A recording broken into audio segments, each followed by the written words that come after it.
Rate growth है वो 15-16% की है, ये बहुत अच्छी है। और दूसरा, जो हम पहले आज से 4 साल 5 साल पहले सुनते थे कि ये बड़ा घोटाला हो गया या ये बड़ी कोई बात निकल के आई है, कम से कम ये अब सुनते नहीं है, पहला पॉइंट। और दूसरा, बैंक्स ने भी अपने आप को तैयार कर लिया कि हमें सुनेंगे भी नहीं बॉस, हम सुनेंगे भी नहीं ऐसा कुछ। तो आपको ऐसा लगता है कि हाँ, बैंकिंग की तस्वीर थोड़ी पहले से ठीक हो गई है?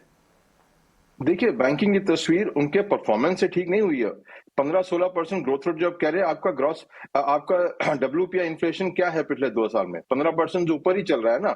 तो अगर आपने वही सामान, वही मटेरियल खरीदा होगा आपने और वर्किंग कैपिटल के लिए, वही आज खरीद रहे हैं आप, तो आपका 15% तो आपका वैसे ही उसमें इंक्रीज हो गया प्राइस के अंदर में।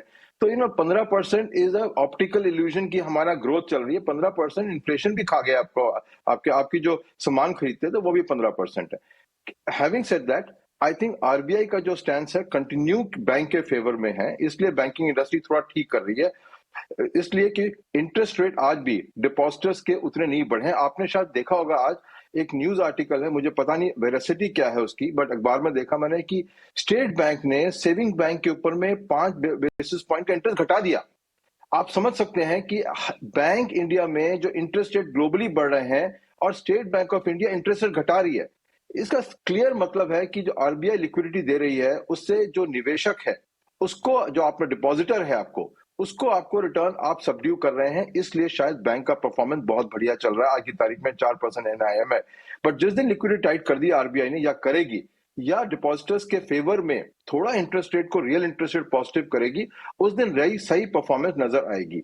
तो अभी फिलहाल आरबीआई की छत्र छाया में आप अपना कमा लीजिए पैसा, और इतना छत्र छाया के बावजूद भी बैंकिंग इंडेक्स ने पिछले 3 साल में मोस्ट मिड कैप इंडेक्स और लार्ज कैप इंडेक्स से कम ही कमाया है निवेशक के लिए। तो बैंकिंग इंडस्ट्री वही है, मैं बता रहा हूं कि सिर्फ आरबीआई के ही उस पर चल रही है। आज की तारीख में कोर परफॉर्मेंस आप देखेंगे तो उसके लिए उसको आरबीआई की क्यों सपोर्ट, आज आपको क्यों रिड्यूस करना पड़ रहा है सेविंग बैंक रेट इस माहौल के अंदर में? बिकॉज आरबीआई आपको फ्री पैसा दे रही है।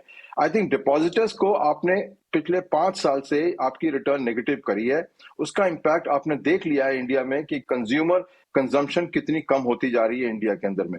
आप इंटरेस्ट रेट को सेविंग के लिए बढ़ाइए, लोग क्या पैसा आएगा ज्यादा, कंजम्पशन बढ़ेगी, इकोनॉमी बढ़ेगी।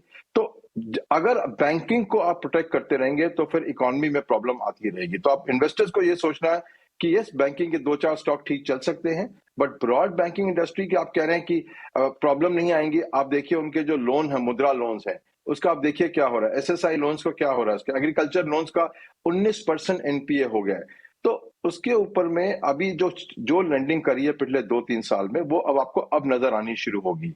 तो मेरे हिसाब से फूक फूक के चले, 2-4 बैंक ठीक है, बट एज ए इंडस्ट्री चलेगी। मुझे तो नहीं लगता कि अगर इकोनॉमी 6% पे ग्रो करेगी और इन्फ्लेशन हमारा 8% पे रहेगा, तो बैंकिंग इंडस्ट्री को इतना ग्रोथ दिखा पाएगी। अजय, ये